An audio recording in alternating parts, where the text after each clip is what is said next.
Hola, ¿qué tal? Muy buenos días. Es un gusto que usted se encuentre en sintonía de Agape TV, Canal 8 y de Mix de Medio en YouTube. En este día tenemos como invitada especial a la licenciada Betty Arana, con quien vamos a conversar bastantes temas importantes para usted, como algunas de las encuestas que se han realizado hasta el momento y la designada por el presidente Nayib Bukele. ¿Qué tal, Betty? ¿Cómo se encuentra?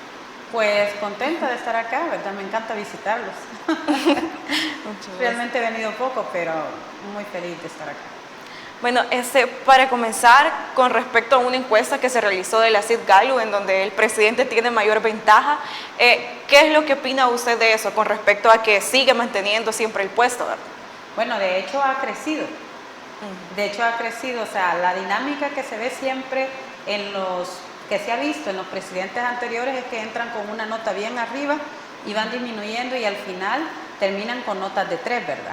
En el caso de Nayib Bukele, inicia, digamos, bien, pero también está lo de la prueba, ¿verdad? ¿Qué tal le parece a la gente lo que Nayib ha hecho? Y Nayib va subiendo, va subiendo, va subiendo. Días antes de que saliera la encuesta de Sid Gallup, yo ya había dicho de que se andaba manejando el 80% de Nayib, pero yo ya había dicho que iba a ser más del 90%, al igual que también había dicho más o menos por dónde iba a andar la cantidad de diputados y cuántos salvadoreños estaban a favor de Nayib y cuántos posiblemente no. Acerté sin necesidad de hacer encuesta, ¿verdad? Solo con lo que uno ve a diario, en el día a día, la gente que comparte con la gente. El tema de esa seguridad ha sido el eje triunfal de Nayib Bukele en esta gestión, a la que yo le diría 2 años y medio. No 4 años como lo dicen, 2 años y medio contando desde el 1 de mayo de 2021. ¿Por qué contando desde allí? Porque en la gestión pasada de diputados Nayib no tenía gobernabilidad, aunque le aprobaron unos préstamos, pero se dieron un montón de cuestiones para que se los pudieran aprobar, que fueron los del COVID, ¿verdad? Al final. Pero previo a eso todo era no. Entonces Nayib no tenía gobernabilidad. Por eso es que yo siempre digo, no, Nayib empezó a gobernar desde el 1 de mayo de 2021. Entonces no son 4 años. Y a pesar de que el tiempo ha sido más corto, se han visto bastantes cosas en favor del país. La inversión en la obra pública, la inversión en salud ha mejorado y sobre todo creo que el más importante, como lo dije anteriormente, es el tema del régimen de excepción, que ha venido a darnos una seguridad que jamás la hubiéramos imaginado los salvadoreños desde antes de la guerra que vivió El Salvador. Yo creo que jamás nos hubiéramos imaginado esto. Sí, y con respecto, bueno, ¿usted qué piensa sobre de que los partidos no crezcan, de que se queden siempre en el 2, el 3%? ¿Qué piensa de cada uno de estos partidos? Bueno, siempre en el pasado había una especie de bipartidismo.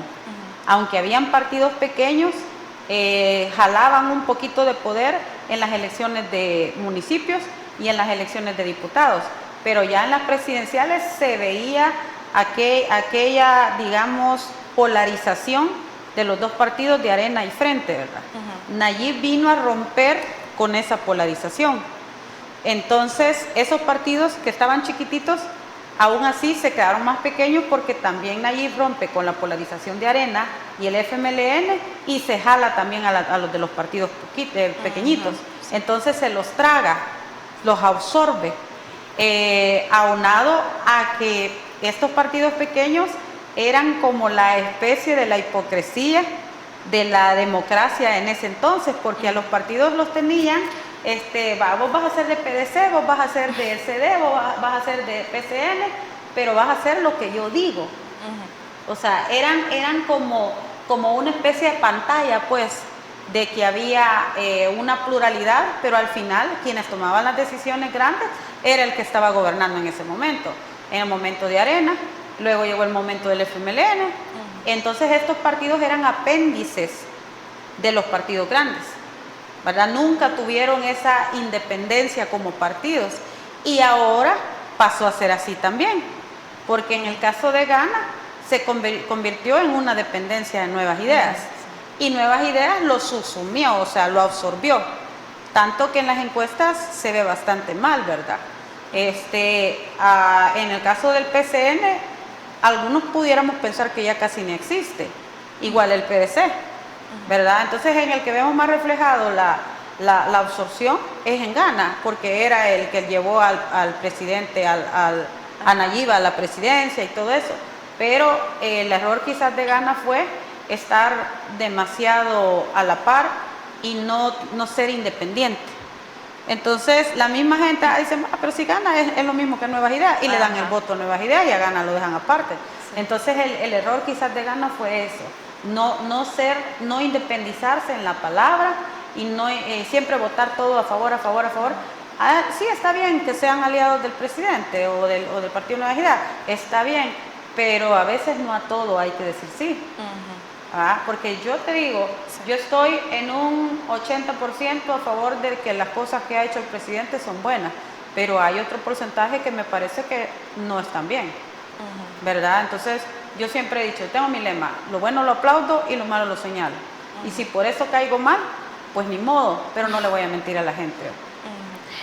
¿Cuáles son las deficiencias que usted ha visto en estos partidos, en Arena, FMLN, Nuestro Tiempo y todos esos partidos? No sé si podría explicarnos uno por cada uno de partidos. ¿En la actualidad? Sí. Bueno, en la actualidad es que Arena y el FMLN ya no se va a recuperar, porque eso es así, ya no se va a recuperar de la, ¿cómo te digo?, de la imagen que tiene ahora con la que tenía en el pasado, porque la imagen, o sea, vos ves Arena y ves corrupción, ves el FMLN y ves corrupción. Entonces, al final todo se resume a la falta de credibilidad. Entonces, mientras un partido político ya no tenga credibilidad, ese partido no va a crecer, aunque le vengas a poner a la Madre Teresa de Calcuta o a Messi. Vos llevas a Messi de candidato por Arena, pero ya en Arena no cree nadie. Entonces, Messi va a salir mal porque no cree nadie en Arena ni el FMLN. Entonces, en el caso de los otros partidos, lo que se vio es que como siempre habían estado acostumbrados a ser apéndice de los partidos grandes, entonces ahora no se ven. Entonces hay una escasez de liderazgos, una escasez de imágenes. Lo otro que también le ha afectado a Nuestro Tiempo, a Vamos, es que, como te digo, yo en el 80% de lo que ha hecho el presidente y la Asamblea Legislativa es bueno, pero hay otro porcentaje que para mí no lo es. Entonces, en el caso de ellos fue que para ellos todo era malo, todo es malo, ¿verdad? Sí. Entonces yo siempre he pensado, y se lo he dicho a ellos en su cara, siempre he pensado, si ellos hubiesen sido lo suficientemente responsables y dejar el berrinchismo aparte y decir, no, yo doy mi voto para el régimen de excepción, por ejemplo, la gente lo hubiera llegado a perdonar, porque nuestro pueblo perdona, lo hubiera llegado a perdonar, pero en ese berrinche de que yo no doy el voto por puro capricho y en el berrinche de ataques al presidente, cuando la gente lo ama, entonces ellas mismas terminan cayendo mal. Y yo siempre he dicho, en vez de estar atacando al presidente, los que van de candidatos, lo que deben hacer es irse al territorio, desenfocarse de allá, e irse al territorio a enamorar a la gente. Porque la gente quiere que la visiten en los municipios, la gente se siente abandonada en los municipios. Entonces la gente espera que alguien llegue y le diga, mire, esto va a estar bien, esto se va a resolver. Pero no llegan a donde la gente y se enfocan en solo atacar a Nayib Bukele. Y para mí están desenfocados. Entonces por eso yo siento que está todo mal para ellos. Y encima de eso las acciones que hacen son malas. Entonces es como ponerse el torniquete, ¿eh? Y ahorcarse o suicidarse, pues, de un solo. Entonces, ¿usted cree que hasta ahorita cualquier estrategia que puedan llegar a implementar o eso no les va a funcionar? Ya en este momento ya no. Porque tuvieron más de un año. Es más, los candidatos a presidente siempre empiezan haciendo su campaña 1 año y medio, 2 años atrás, ¿verdad? Estos tuvieron que haber iniciado cuando inició el presidente, que perdieron la elección. Cuando él inició a gobernar, ellos tuvieron que haber iniciado ya su estrategia de cómo iban ellos a trabajar para no perder lo que habían ganado en ese momento, pero se acomodaron. Entonces acaban de empezar, y lo peor de todo es que acaban de empezar, sirven de payasos, porque las propuestas no dan ni ganas, cuando hay mucho por donde agarrar. Por ejemplo, temas de medio ambiente se han abandonado. En la actualidad están abandonados. Por eso te digo, hay un porcentaje para mí que no está bien. El tema de protección al medio ambiente, abandonado. El tema de la agricultura y ganadería, abandonado. El tema de las mujeres, los derechos de las mujeres, abandonado. Entonces, en el tema de la agricultura y la ganadería y la protección al medio ambiente, son bases para mejorar una economía. Porque si, por ejemplo, si el país tiene un medio ambiente rico, con buena tierra, con buenos árboles, con la tierra suficiente como para poder cultivar, entonces al cultivar podés vender esa fruta o esa verdura o esas semillas y podés generar semillas también para proveer de semillas a la región de Centroamérica. Eso no se ha hecho. Y con eso poder mejorar la economía del país. Eso no se ha hecho. Para mí ahorita el reto más importante que tienen los gobernantes, sean alcaldes, sean diputados, sea presidente, es mejorar la economía. Y la apuesta a la agricultura y la ganadería debe ser el eje estratégico. Y hasta ahorita, solo el Chino Flores en su loquerita, ¿verdad? En su loquerita, pero lo ha dicho. Lo ha dicho, pero el problema es que ya no se le cree. Porque viene del FMLN y el FMLN también prometió cuando Mauricio Funes, y lo digo porque yo anduve allí oyendo todo lo que proponía Funes, también prometió la reactivación de la agricultura y la ganadería y no lo hicieron. Entonces, aunque el chino diga, ya no se le cree. ¿Qué piensas sobre el proceso de la designación a la licencia del presidente? Bueno, para empezar, el presidente tenía que hacerlo, porque se iba a ver muy, pero muy mal estar gobernando y al mismo momento ser candidato a presidente. Aparte de que iba a violentar la Constitución. Es más, yo en otro programa dije, si eso llegara a pasar, yo retiro mi voto y mi apoyo para el presidente. O sea, si él decide hacer eso, de quedarse como presidente y candidato a la vez, lo siento mucho, pero a mí me va a estar dando una muestra de no respetar la Constitución, ¿verdad? Entonces yo lo retiraría y me lo preguntaron como 3 veces y yo les dije sí, lo voy a retirar porque si no respetamos la Constitución no respetamos a nadie. Entonces él tenía que hacerlo, pero no se cumplieron los requisitos que menciona la Constitución. Por ejemplo, el artículo 168, ordinal 16, establece que se deben de interponer, el presidente debe interponer 2 ternas. ¿Qué son 2 ternas? Una terna es 3 nombres, ¿verdad? 2 ternas, ¿por qué eran 2 ternas? Porque son la terna para presidente y la terna para vicepresidente. Entonces tendrían que ser 6 nombres y ya la Asamblea Legislativa tenía que elegir uno de cada terna. Entonces no se cumplió porque solo presentaron una propuesta, una señora.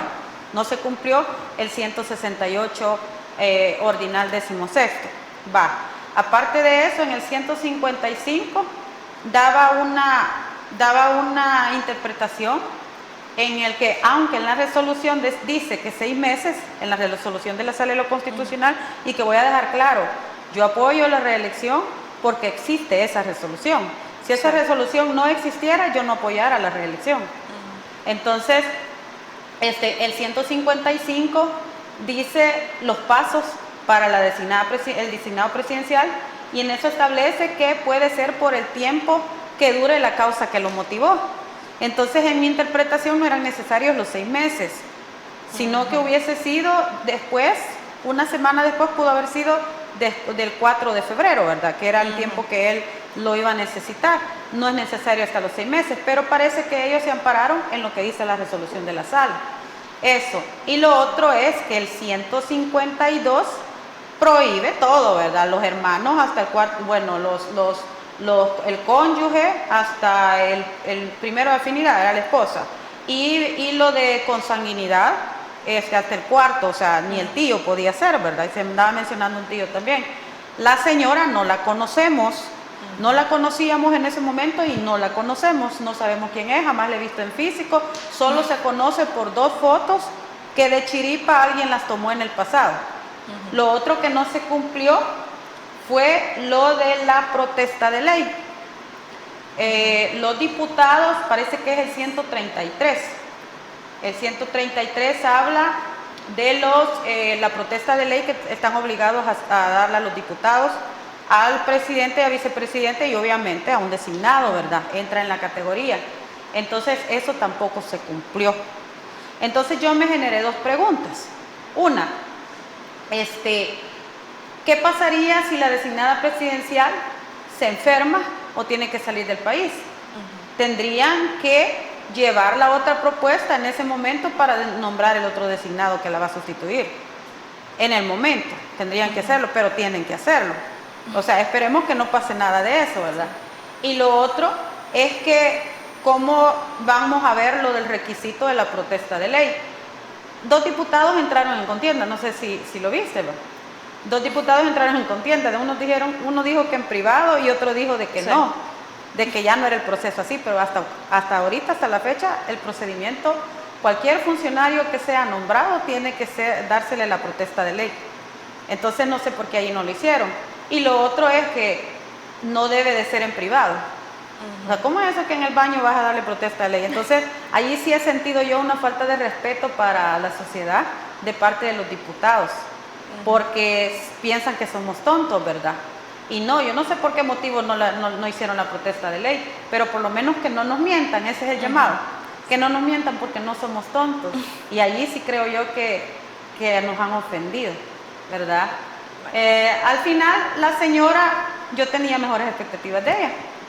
Me gustó la idea que sea una mujer, porque en el país a las mujeres por el machismo nos han tenido como que solo servimos para lavar platos. Entonces yo dije, bueno, el presidente elige una mujer, le está diciendo a la mujer salvadoreña, yo confío en la mujer para que pueda hacer esto. Pero con lo que he ido viendo, entonces yo digo, ya sí, ¿para qué vas a ser presidente? O sea, si ni siquiera poder llegar a la gente, ni siquiera has dado una conferencia de prensa para la gente para que la conozcamos. O sea, solo sabemos que existe en un papel en la asamblea y las fotos que alguien tomó en el pasado, pero la siento hasta una falta de respeto. Por rato me he sentido como que no tengo presidente. Bueno, no se despegue de su entrevista Enfoque y enseguida volvemos con más.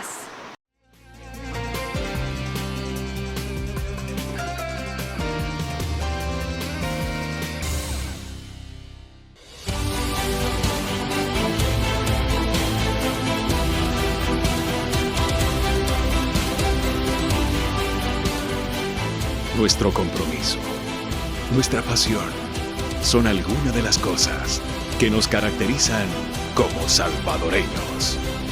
Farmacia La Buena, la farmacia de todos.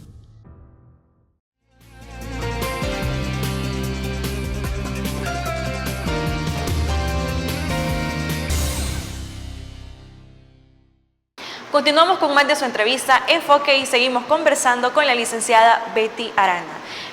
Con respecto al tema que estábamos hablando de la designada, ¿usted cree entonces que los diputados no fue de la manera correcta en la que le hicieron?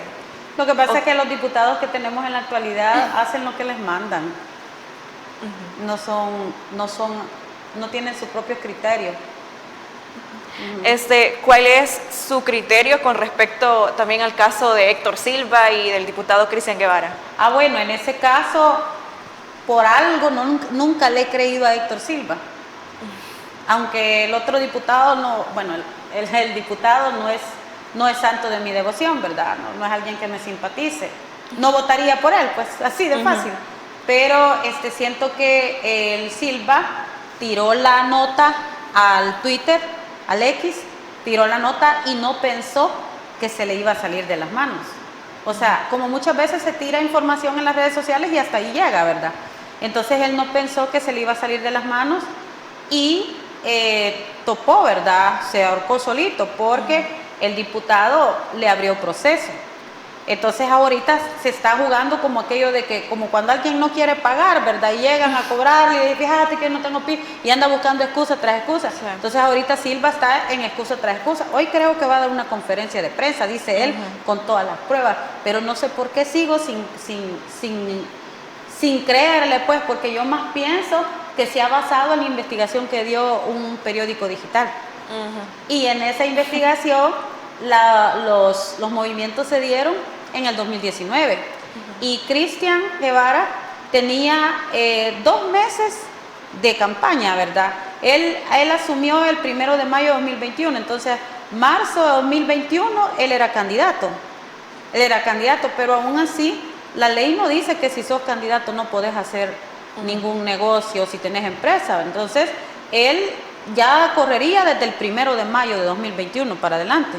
Pero yo entiendo que eso fue entre 2019 y 2020. Entonces yo no veo delito ahí, ¿verdad? A menos que las pruebas que ahora dice él las presente y sean verdaderas, pero por una extraña razón yo no le creo, ¿verdad? Como lo de la renuncia al abogado, más táctica dilatoria que otra cosa, o sea, nosotros no nos van a dormir. Entonces yo creo de que lo que le pasó a Héctor Silva fue que se le fue de las manos. Él creyó que todo se iba a quedar en redes sociales. Y lo otro que sí me parece curioso es que cuando uno tiene la certeza de que se está cometiendo delito en algo, no lo decía en las redes, te vas a la fiscalía. Y él no ha ido nunca a la fiscalía. ¿Y cómo ve la postura de Héctor Silva, que lo que prácticamente ha hecho en este caso es de que ha ido como alargando y alargando el proceso? ¿Cree usted que tiene las pruebas necesarias? No, por eso las alargan. Esas tácticas dilatorias siempre las usa la contraparte cuando siente que está indefensa. Es más, algunos abogados también renuncian porque sienten que van a ir a perder. Y es que también el problema de perder un caso de notoriedad como es este, ¿verdad? Porque los dos son imágenes públicos, eso puede traer hasta la quiebra del bufete del abogado que está trabajando. Entonces también afecta los intereses del abogado, ¿verdad?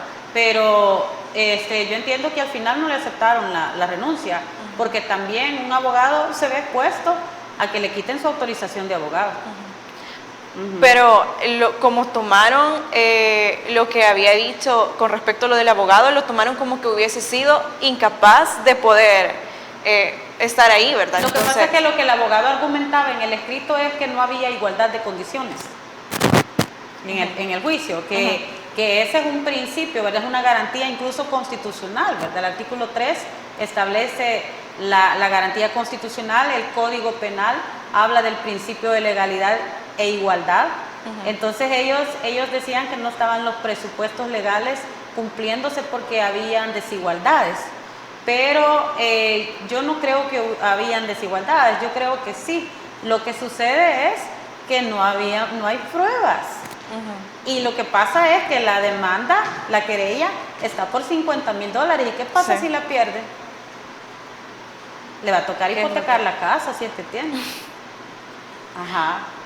Pero eso que nos enseñe a los que estamos afuera, de que no se puede uno venir a decir algo solo porque otro lo dijo, o qué sé yo, o adelantarse a decir algo en lo que sea, porque la imagen de un funcionario público a una persona pública, a una figura pública, no es lo mismo que aquel que ni sale de la casa y que nadie conoce. O sea, el daño es más grande a medida que la imagen o la figura pública va creciendo, también el daño es más grande.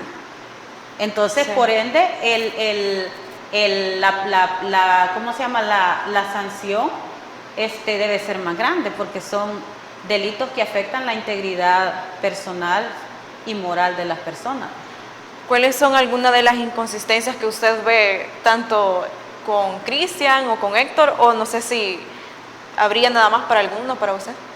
Bueno, la verdad es que uno de los errores que cometió el diputado Guevara fue que pidió la reserva del caso, aunque estaba en su derecho, porque los delitos de la calumnia, injuria y difamación son delitos de acción privada, así los clasifica el Código Procesal Penal. Entonces los delitos de acción privada tienen que ver así de forma privada, así. Y ni siquiera conoce la fiscalía, sino que se va uno directamente a los tribunales de sentencia.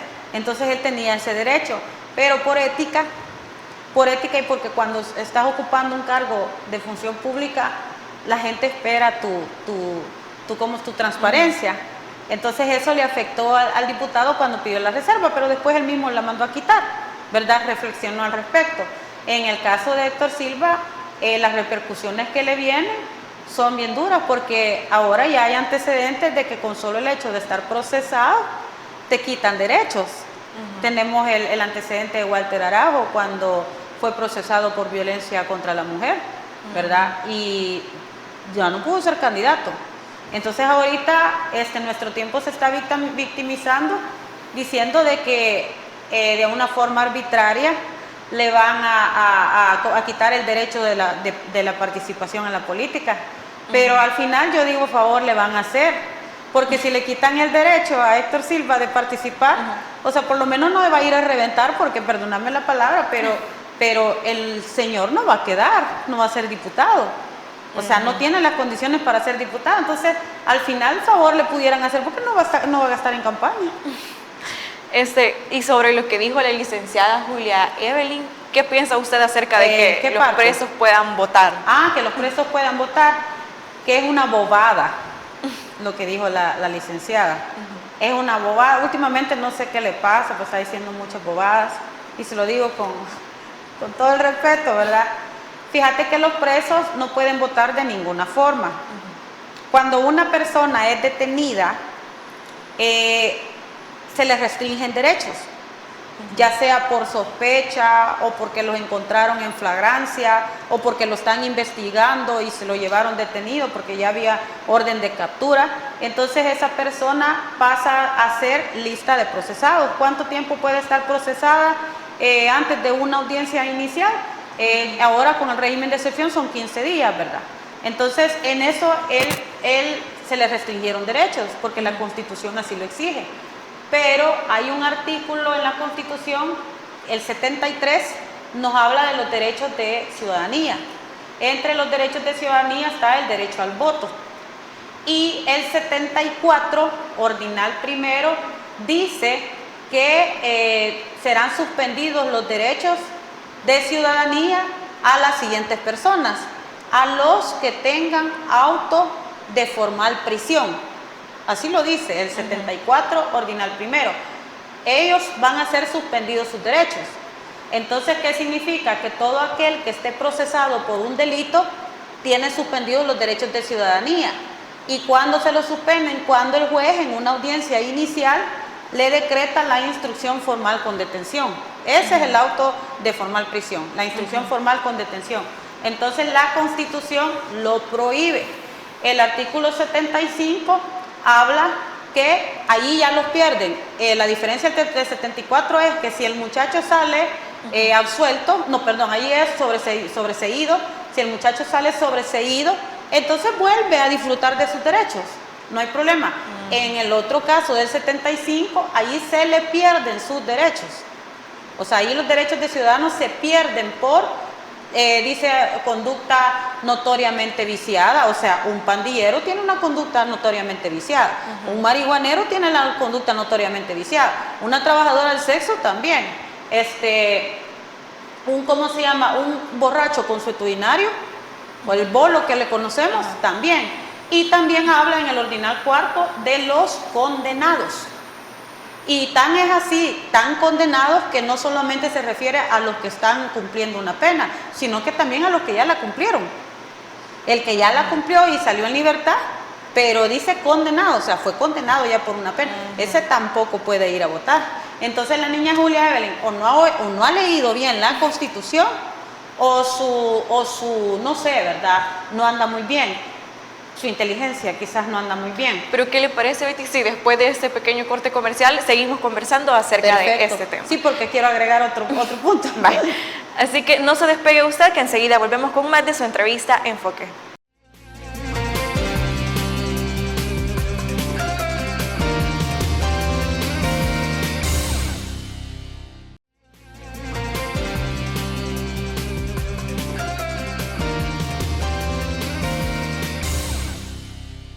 Continuamos con más de su entrevista Enfoque y seguimos conversando con la licenciada Betty Arana, con quien estábamos analizando un tema bastante interesante sobre lo que dijo la licenciada Julia Evelyn acerca de que los presos puedan votar. Entonces continuamos, Betty. Bueno, otro detalle también a tomar en cuenta es que la posibilidad que pudieran votar es a través de una reforma. Y como el mismo artículo 74 y el 75 prohíben los dos casos, ¿verdad? Los que están procesados y los que están condenados, entonces habría que hacer una reforma, pero esa reforma lleva dos legislaturas, una que lo apruebe y la otra que lo ratifique. Ahora, si se están basando en que se derogó el 291 del Código Electoral, que hablaba de que un año atrás de las elecciones no podías hacer ningún movimiento, ahora sí lo puedes hacer porque ya se derogó ese artículo, tampoco aplica, porque como te digo, la reforma es constitucional. Y y con la fuerza que se tiene en la Asamblea Legislativa, que la mayoría de los diputados van a hacer, incluso la última encuesta de la Gavidia creo que fue, que hablaba de aproximadamente un 81% de diputados en la Asamblea. Estamos hablando entre 48 a 50 diputados solo de Nuevas Ideas. Yo no creo que ninguno de esos diputados que ha votado por el régimen de excepción vaya a venir a darle el voto ¿cómo se llama?, a los detenidos por el régimen de excepción, porque aunque ella no haya dicho que voten los pandilleros, pero sabemos que el régimen de excepción fue creado para contrarrestar a las pandillas, y sabemos que sí es posible que exista un número de inocentes allí, pero es un porcentaje bien mínimo a la cantidad de imputados pandilleros que existen detenidos. Entonces el argumento de la señora, por muchas vueltas que le dé y que ahora diga que no dijo eso, que ella dijo otra cosa, ya la regó, lo dijo y ya la regó. Pues es un argumento sin sustento legal, porque la Constitución lo prohíbe. Tampoco tiene el sustento de la costumbre. La costumbre es una fuente del derecho y es ley, pero en El Salvador nunca han votado los presos, y en todos los países de Latinoamérica y los Estados Unidos nunca han votado los presos. Entonces tampoco tiene esa fuerza de la costumbre. Y lo otro es que en el momento donde estamos, de que las pandillas es lo que más se captura, tampoco ningún diputado con dos dedos de frente va a venir a apoyar eso. Pero ese refrito no es de la señora Julia Evelyn. Eso ya viene, lo dijeron cuando Norman Quijano fue candidato a la presidencia. Esa era una propuesta de René Portillo Cuadra. Entonces ese refrito, y qué casualidad que fue de alguien de Arena, ¿verdad? Sí. Ese refrito lo ha repetido la señora, ¿verdad? Y lo otro que no me pareció es que haya comparado que como que ahora ya puede votar la diáspora, entonces deberían de votar también los presos, como que si fueran la misma cosa. No vas a comparar un ciudadano que se fue del país porque lo amenazaron de muerte, porque no había empleo, porque no habían oportunidades en nuestro país y se fue a buscar el sueño americano, con un delincuente que está preso por haber matado a un montón de gente. O sea, fue una comparación bastante ofensiva de la señora Julia Evelyn. O sea que, vaya, prácticamente cualquier persona que ya ha sido condenada, así como no, o si también ya no tiene esos derechos, ya los perdió totalmente. Y esa es la diferencia entre el 74 y el 75, que el artículo 74 de la Constitución dice suspendidos. O sea, entendiéndose que va a estar suspendido ese derecho ciudadano en el tiempo que dure el proceso. Si a la persona le dieron un sobreseimiento, entonces vuelve a recuperar los derechos, ¿va?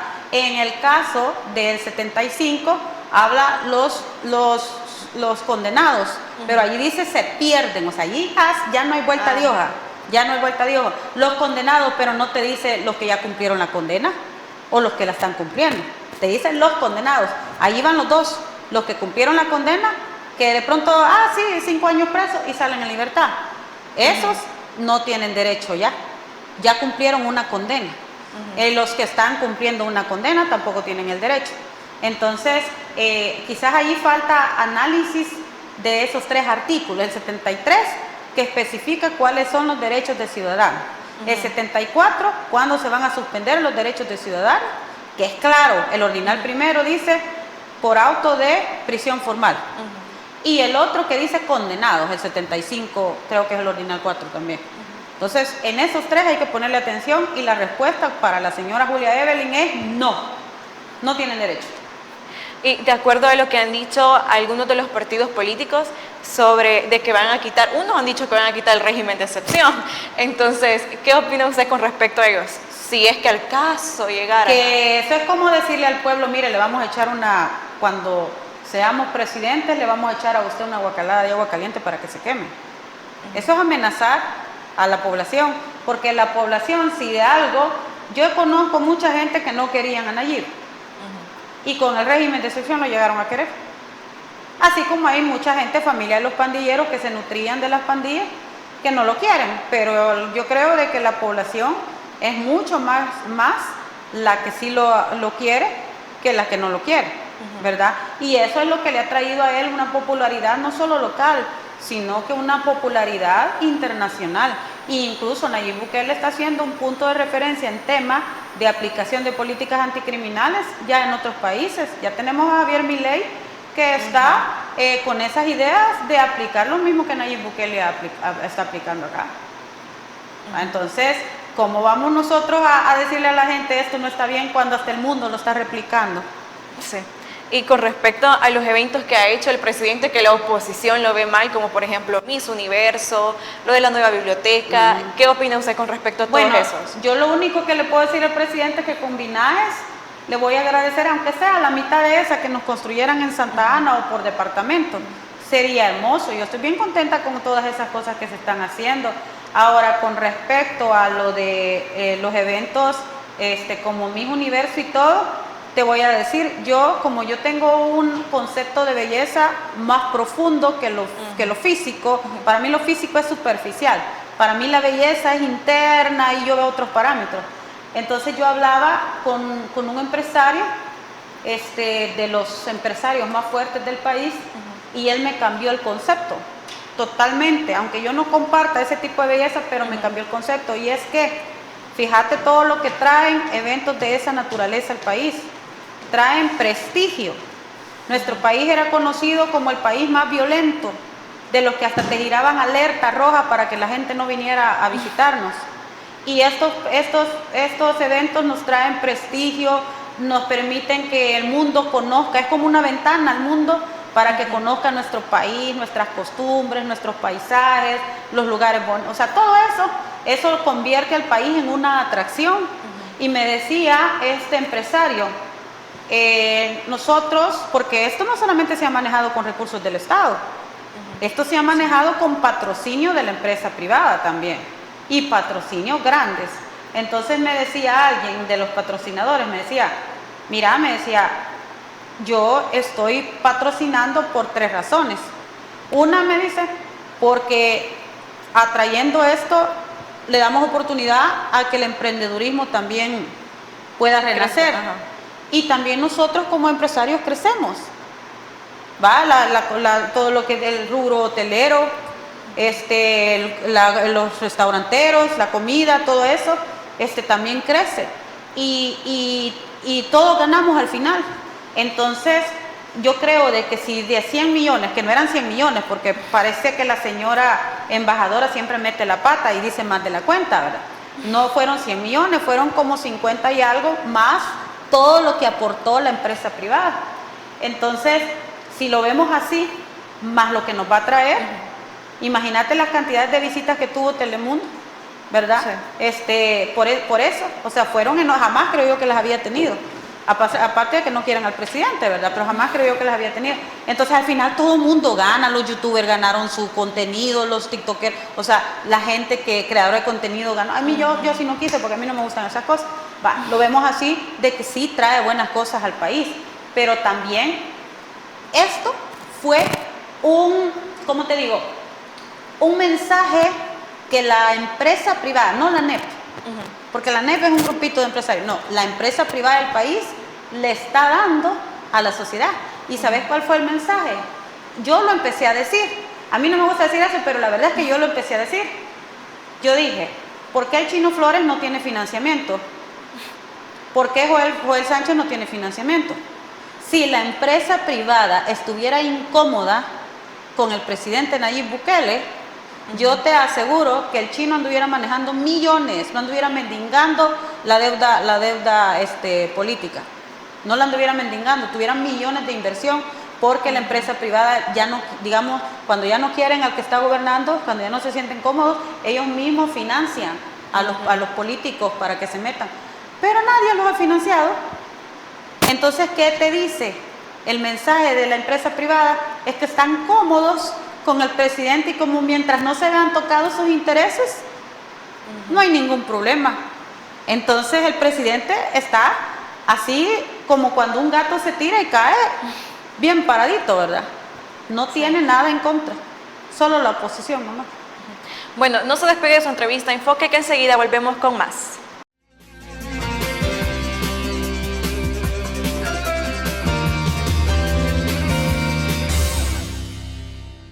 Continuamos con más de su entrevista Enfoque y seguimos conversando con la licenciada Betty Arana. Con respecto al trabajo en los municipios, no sé cómo lo ha visto por parte de la bancada CIAN, ¿verdad? Bueno, yo quisiera que todo lo que se ha hecho en la capital, la bancada CIAN, porque la mayoría de municipios están gobernados por la bancada CIAN, incluso mi Congo, yo lo que les pediría es que le pongan más atención a los municipios, porque hay alcaldes que se salen, se les van las cabras. Por ejemplo, en el caso del Congo, tenemos un alcalde que ni siquiera luces navideñas han puesto, y podés ir a ver y hacer un recorrido por todo el municipio, porque el argumento de él fue que no habían recursos, que el gobierno estaba acaparando todos los recursos, eso fue lo que dijo el alcalde. Pero curiosamente, él sí tiene un sueldo casi de $5,000, ¿va? Que se lo recetó un mes después de haber asumido la alcaldía. Entonces ahí puedes ver que el problema no ha sido nuevas ideas, ni ha sido del gobierno como tal, sino que ha sido por la sinvergüenzada del propio alcalde, que a lo mejor ni gestionó. Entonces yo lo he estado viendo, esa réplica la he estado viendo en varios municipios, de que no han hecho una buena gestión sus alcaldes, aunque en algunos ya no van los mismos, vaya, pusieron otras personas, entonces tal vez por ahí pueda haber un cambio. Pero yo quizás lo que le voy a sugerir al gobierno, esta va para el gobierno, es que trate de llegar a esos lugares más escondidos de cada municipio, porque las calles esas siguen siendo malas. O sea, yo aplaudo, están buenas muchas cosas, pero yo quiero que lleguen a esos municipios, porque ahora con la DON se ve que está siendo más difícil. Entonces la DON tiene que agilizar más ese trabajo, contratar más gente, qué sé yo, pero agilizar más el trabajo para que los municipios puedan tener ese desarrollo. Ese es por el lado del gobierno. Y por el lado de Nuevas Ideas, que obviamente es el partido más grande del país y tiene más acceso a poder ganar más alcaldías, deberían de capacitar a sus alcaldes en el tema de gestión y en el tema del trato con el pueblo también, porque se ha tenido la mala experiencia con muchos alcaldes de que gozan de una gran prepotencia terrible, y eso no permite que haya conexión entre el líder del lugar y el pueblo, porque fíjate que si la empresa privada local de un municipio está contenta con el alcalde, y si el alcalde no tiene recursos, la misma empresa, o sea, se rebuscan y hacen los eventos juntos o los proyectos juntos, ¿verdad? Financiado por la empresa tal y todo. Entonces puede haber una autonomía de la alcaldía sin estar esperando siempre que papá gobierno mande todo, ¿verdad?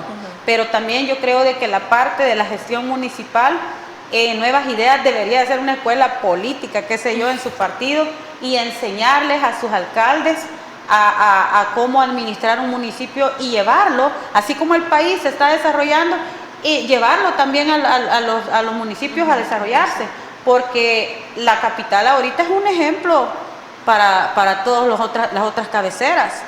Santa Ana, yo creo que ahí estamos bastante bien en la parte de ¿cómo se llama?, de gestión. Yo esperaba más, ¿verdad?, porque yo soy bien ambiciosa, pero yo creo que por ahí no estamos tan mal como en otros municipios. Pero yo creo de que ese mismo modelo de la capital debe replicarse también a las alcaldías, porque cada municipio tiene su riqueza. Cada municipio tiene su riqueza a poder explotar. Así que allí yo le veo bastante debilidad, ¿verdad? Y esperaría pues que en esta gestión esas cosas mejoren por el bien de todos. Bueno, licenciada, es un gusto que nos haya acompañado en este día, en esa entrevista. Bueno, muchas gracias a ustedes por el espacio, la verdad, muy ameno, solo que yo hablo mucho, ¿verdad? Y a veces me quedo así, pero hay las disculpas del caso. Es mejor. Bueno, gracias por habernos sintonizado en este día, y el día martes volvemos con más de su entrevista Enfoque.